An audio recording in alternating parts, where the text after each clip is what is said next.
Oh, hey, how are you doing? Sorry I didn't see you there. Yeah, so welcome to the store. We have many books available today. Just let me know if you see anything you're interested in.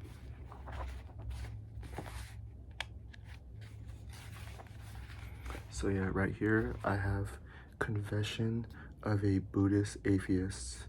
I'm like halfway through the book right now. It's pretty good.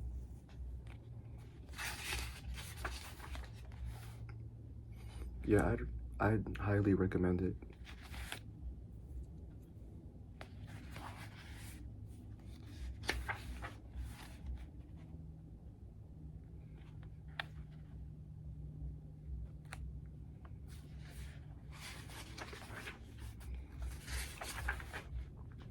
Some of our other bestsellers right now are also, I haven't gotten to read it. I haven't read this myself yet, but The Classic Tradition, Greek and Roman Influences on Western Literature.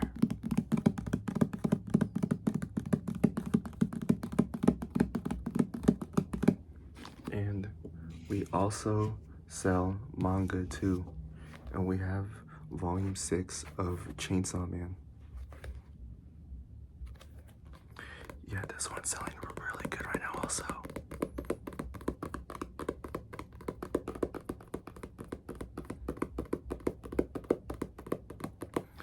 I'll just go ahead and read the back for you right here. Denji. Denji's a poor young man who'll do anything for money, even hunting down devils with his pet devil dog Pochita. But his life gets turned upside down when he's betrayed by someone he trusts. Now, with the power of a devil inside him, Denji's became a whole new man, Chainsaw Man. A new girl named Reese has shown up and swept innocent Denji right off his feet. But is Reese exactly what she seems? Spoiler, nope. Is Denji about to find happiness once and for all? Spoiler, nope. Prepare for the storm of all storms when Chainsaw Man looks for true love. Yeah, this manga, I'm actually a huge fan of it. And I actually read it twice because it was just so good. Honestly, I'm thinking about reading this a third time also just because, oh, it was just so good. And I can't wait for the anime to come out also.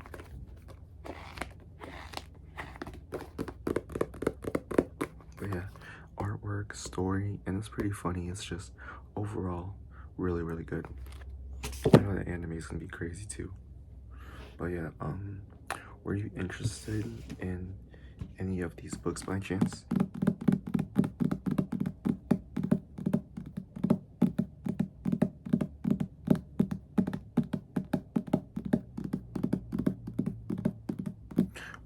Oh, you're most interested in Confession of a Buddhist Atheist? Yeah, this book is pretty interesting so far. It's a little bit repetitive, but it has a good message to it.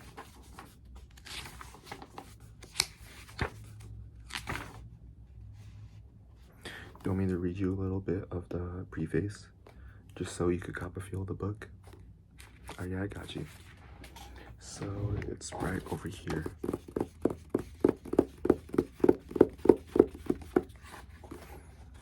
Alright, so the preface. Confession of a Buddhist Atheist tells the story of a 37-year journey through the Buddhist tradition.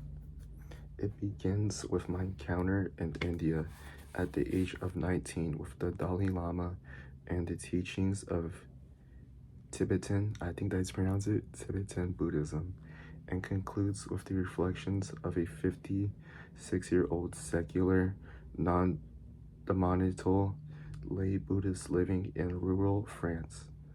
Since I was interested as a Buddhist, this is a story of a conversion. It tells my fascination with Buddhism, as well as my struggle to come to terms with doctrines such as reincarnation that I find difficult to accept, and the authoritarian religious institutions that resist criticism and innovation. My personal struggles may also reflect a broader cultural conflict between the worldview of a traditional Asian religion and the intuitions of secular modernity. My encounter, my encounter with traditional forms of Buddhism led me to ask with increasing urgency, who was the man Siddhartha Gautama, the Buddha? What sort of world did he live in? What was distinctive and original in his teaching? I began to realize that much of what was presented to me in good faith as Buddhism were doctrines and practices that had evolved over many centuries after the Buddha's death, under very different circumstances from which he lived. Throughout its history, Buddhism had displayed a remarkable ability to adapt to novel situations and reinvent itself in forms appropriate to the needs of its next page. New adherents. Yet this very ability to prevent itself in another guise has also served to obscure the origins of the tradition and the figure of its founder. In many schools of Buddhism today, the discourses of Siddhartha, I think I'm pronouncing that right, I hope I am, Gautama are rarely studied, while the man itself is often evaluated to the status of a god. My quest to trace the origins of Buddhism led me to the study of the Pali Canon, the body of teachings attributed to Gautama and the ancient Pali language. While these texts are not verbatim transcripts of what the Buddha said, they preserve. Sorry, our neighbors are playing music right now. They preserve the earliest elements of his teaching and provide glimpses into the fraught social and political milieu of his world. This quest also took me back to India to visit those places mentioned in the Pali Canon where the Buddha lived and taught nearly 2,500 years ago. These studies and field trips together with G.P. Malasakara's invaluable dictionary of Pali proper names that is embedded in his relations with his benefactors, family, and disciples, informed by the political and social tensions of his time. Many of the people who appear in this book are our Buddhist monks, yet the term monk or nun in Buddhism does not mean quite the same thing as it does when used in a Christian context.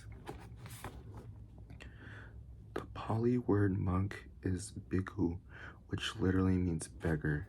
Nun is bhikkhuini, which means the same.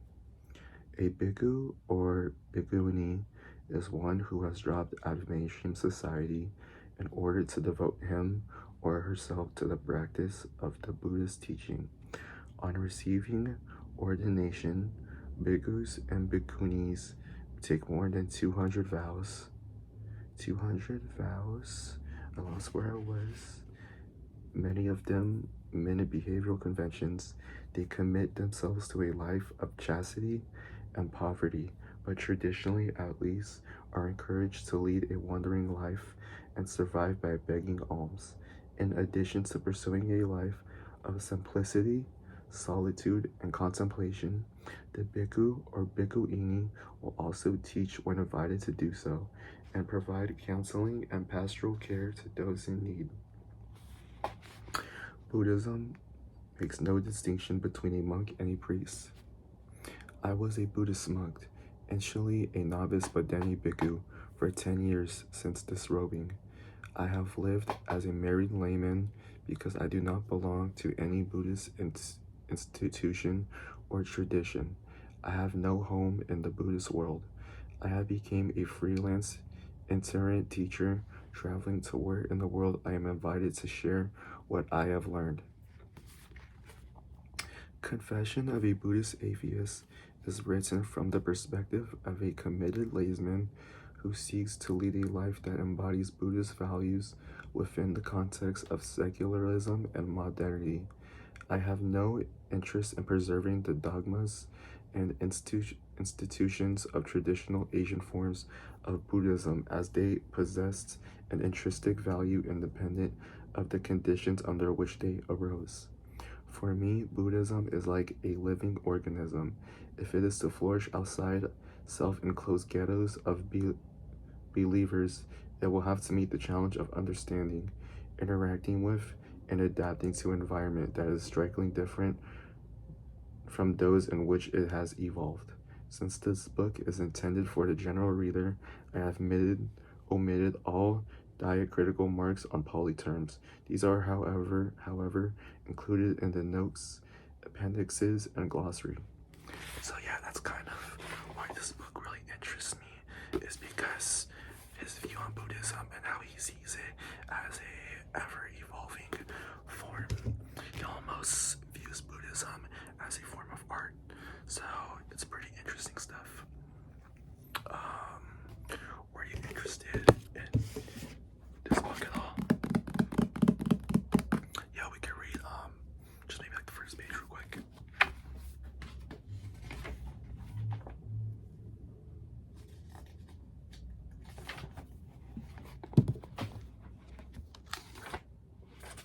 Alright, yeah, let's read just let's read the preface real quick.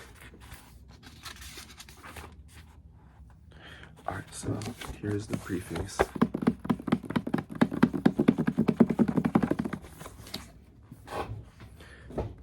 Alright, ready? This book is an outline of the chief ways in which Greek and Latin influence has molded the literatures of Western Europe and America. The Greeks invented nearly all the literary patterns in which we use: tragedy and comedy, epic and romance, and many more. In the course of their 2,000 years of writing, they worked out innumerable themes such as light, some as light as drink me to only with thin eyes, others as powerful as a brave man's journey through hell. These themes and patterns they passed on to the Romans, who developed them and added much of their own. When the Roman Empire fell, civilization was nearly ruined. Literature and the arts became refugees, hiding in outlying areas or under the protection of the church. Few Europeans could read during the Dark Ages. Fewer could still write books. But those who could read and write did with so the help of the international Latin language. By blending Christian material with Greek and Roman thoughts, new languages formed themselves. Slowly. The first, which has left a large and mature literature of its own, is Anglo-Saxon or Old English. After it came French, then Italian, and then the other European languages. When authors started to write in each of these new media, they told stories and sang the songs in which their own people knew, but they turned to Rome and Greece for guidance in strong or graceful expression. For interesting stories, less well known for trenchant ideas. As those languages matured, they constantly turned to the Greeks and Romans for further education and help. They enlarged their vocabulary by incorporating Greek and Roman words, as we are still doing. For instance, television. They copied and adapted the highly developed Greco-Roman devices of style. They learned famous stories, learned the murder of Caesar or the doom of Oedipus. I think that's how you say that. They found out the real powers of dramatic poetry and realized what tragedy and comedy meant. Their authors modeled themselves on Greek and Roman writers. Nations found inspiration for great political events, such as the French Revolution in Greece and Rome. This process of education, by omitting Greco-Roman literature,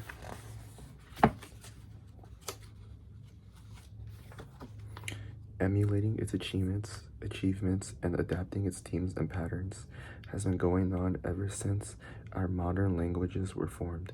It has a continuous, though very checkered history from about AD 700 to 1949.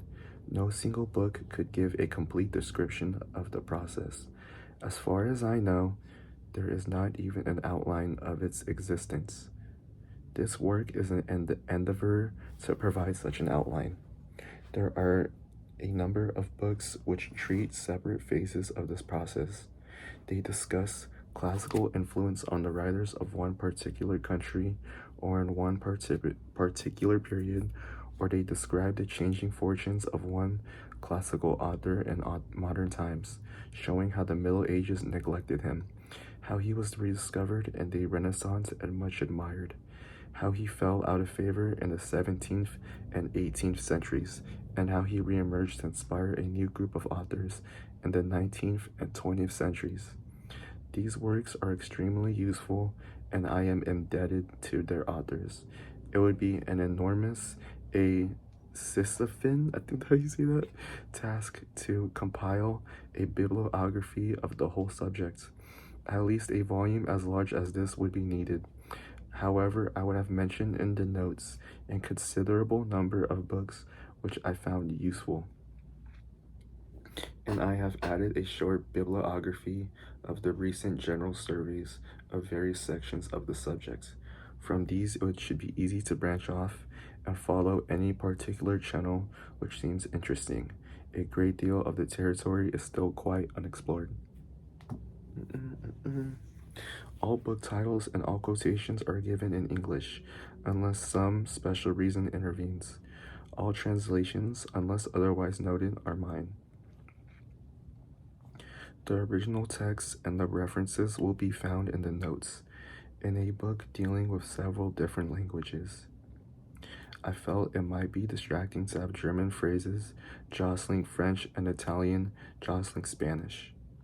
Many of my friends have colleagues have been kind enough to read and criticize various sections of this book, and many have drawn my attention to points which I had overlooked.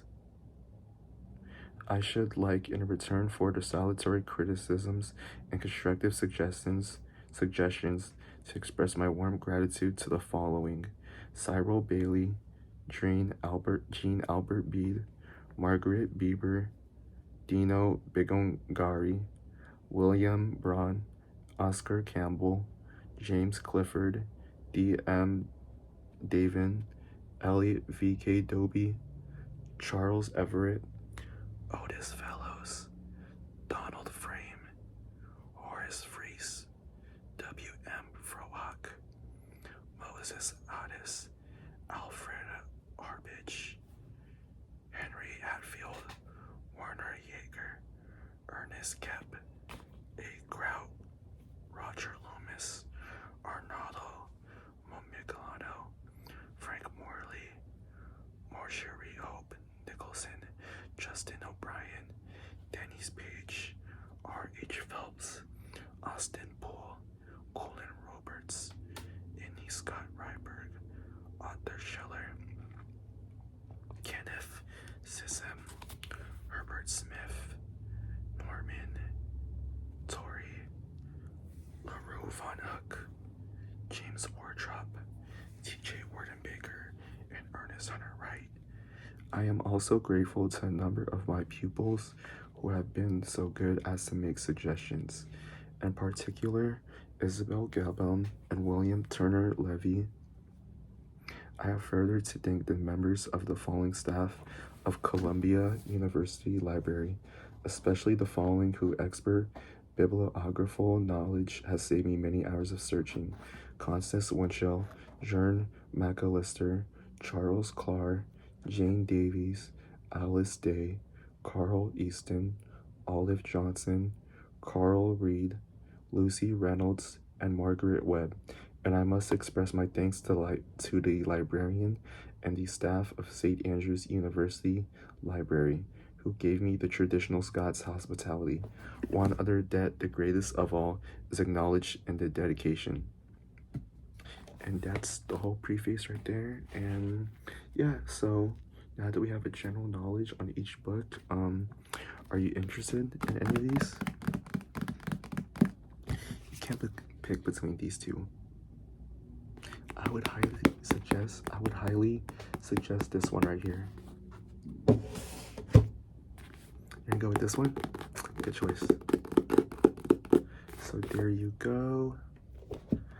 And you have the great rest of your day.